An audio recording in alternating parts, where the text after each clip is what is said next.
Mereka ternyata tidak kunjung menyelesaikan kesepakatan-kesepakatan.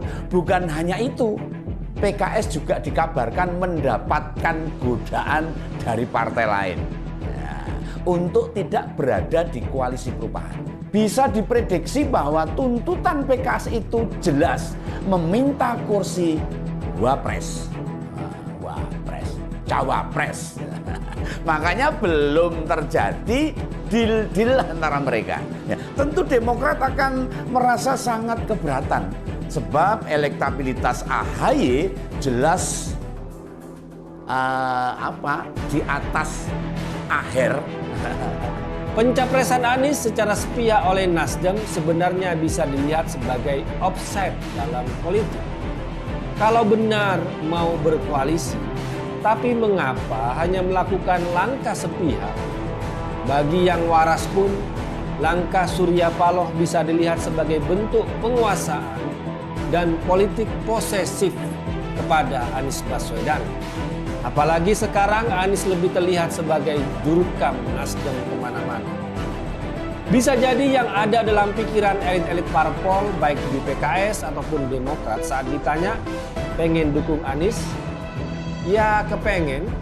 Tapi yang jadi masalah, untung di Nasdem, buntung di kami. Alih-alih menemukan jalan lapang melalui dukungan Nasdem, Anies malah berhadapan dengan jalan buntu dalam koalisi. Begini, kalau AHY mendampingi Anies, otomatis Demokrat mendapat keuntungan politik berupa efek elektoral kan. Mau menang atau kalah akan ada dampak elektabilitas suara legislatif bagi Partai Demokrat. Ini yang dikenal dengan istilah efek ekor jas.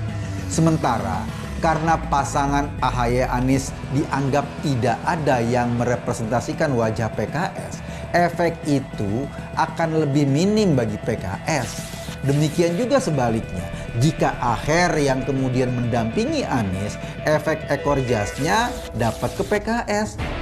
Demokrat jadi pihak yang cengok.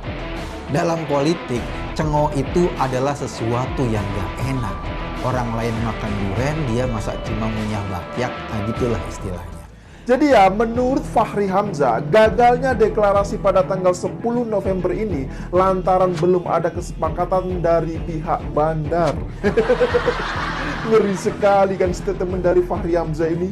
Nah, melihat ini semua ya, saya jadi kepikiran, entah kenapa ya, semenjak Partai Nasdem mendeklarasikan Anies Baswedan sebagai capresnya, justru badai masalah itu terus menghantam Partai Nasdem.